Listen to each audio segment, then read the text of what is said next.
Bullet बनाने वाली company royal Enfield. इस कंपनी की शुरुआत कैसे हुई? 1892 में एक कंपनी की शुरुआत की गई जिसका नाम था ईडी मैन्युफैक्चरिंग लिमिटेड। इस कंपनी का काम ये था कि वो गन के छोटे छोटे स्पेयर पार्ट बनाती थी। इस कंपनी के दो फाउंडर थे, एक का नाम था आल्बर्ट ईडी, दूसरे का नाम था रॉबर्ट वॉकर स्मिथ। इन दो लोगों ने इस कंपनी को शुरू किया था।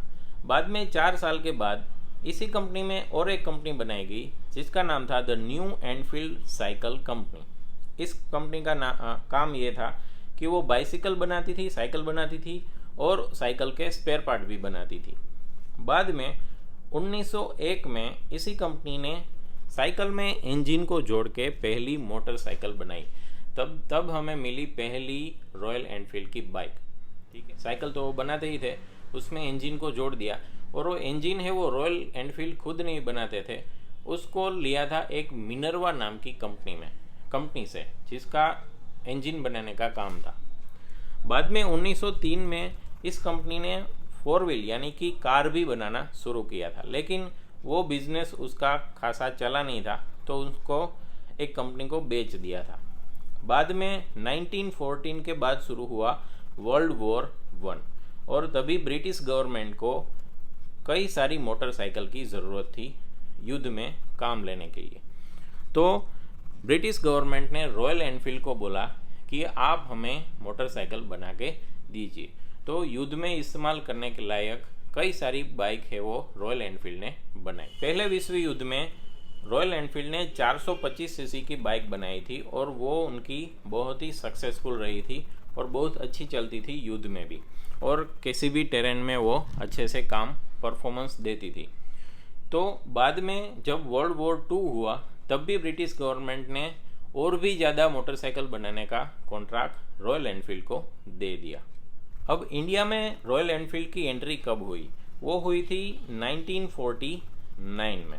तब सारी बाइक है वो बाहर से इंपोर्ट की जाती थी, यानी कि ब्रिटेन से इंपोर्ट की जाती थी इंडिया में और इंडिया में बेची जाती थी। 1954 में यानी कि 1954 में इंडियन गवर्नमेंट ने 800 रॉयल एनफील्ड बाइक मंगवाई थी आर्मी और पुलिस के इस्तेमाल के लिए।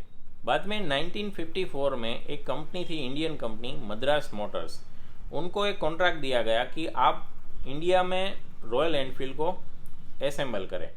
रॉयल एनफील्ड के जो स्पेयर पार्ट थे, बाइक के स्पेयर पार्ट थे, वो इंग्लैंड से आते थे और यहाँ पे इंडिया में उसको असेंबल किया जाता था।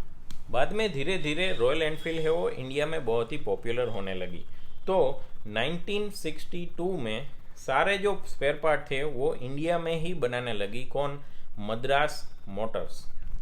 रॉयल एनफील्ड इंडिया में तो बहुत ही अच्छी बिक रही थी, लेकिन वर्ल्ड वाइड जो दूसरे देशों में इनकी बिक्री बहुत ही कम हो रही थी, क्योंकि वहाँ पे उसको टक्कर मिल रही थी जापानीज कंपनीज से, जैसे सुजुकी और होंडा से। तो 1971 में इंडिया के बाहर के जो भी मैन्युफैक्चरिंग प्लांट थे वो सारे बंद हो चुके थे, लेकिन इंडिया में अभी भी उसका मैन्युफैक्चरिंग चल रहा था।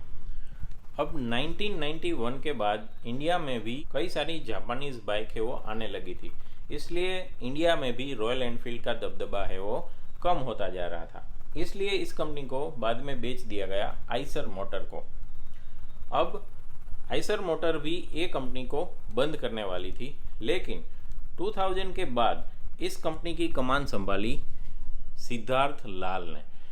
सिद्धार्थ लाल ने रॉयल एनफील्ड बाइक में बहुत ही अच्छे चेंज किए, जैसे कि जो गियर शिफ्टर है और ब्रेक है वो दूसरी बाइक की कंपैरिजन में रॉयल एनफील्ड की बाइक में उल्टे आते थे, उनको उसने ठीक कर दिया और इस बाइक की तगड़ी मार्केटिंग कर दी।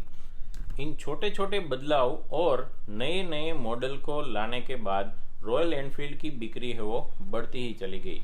जैसे कि 2013 में रॉयल एनफील्ड की 80,000 से ज़्यादा बाइक है वो बिकी थी। 2014 में 1,20,000 से ज़्यादा बाइक बिकी थी और 2021 में 5,50,000 बाइक है वो रॉयल एनफील्ड ने बेच दी है। रॉयल एनफील्ड का सबसे लेटेस्ट मॉडल है हंटर 350। 350 सीसी की ये बाइक बहुत ही मॉडर्न लुकिंग है और माना यह जा रहा है कि 350 सीसी की ये बाइक इंडिया में बहुत बिकेगी। रॉयल एनफील्ड की ये स्टोरी आपको पसंद आई हो तो इस वीडियो को लाइक कर दीजिए, चैनल के सपोर्ट के लिए उसको सब्सक्राइब कर दीजिए। मिलते हैं नेक्स्ट वीडियो में।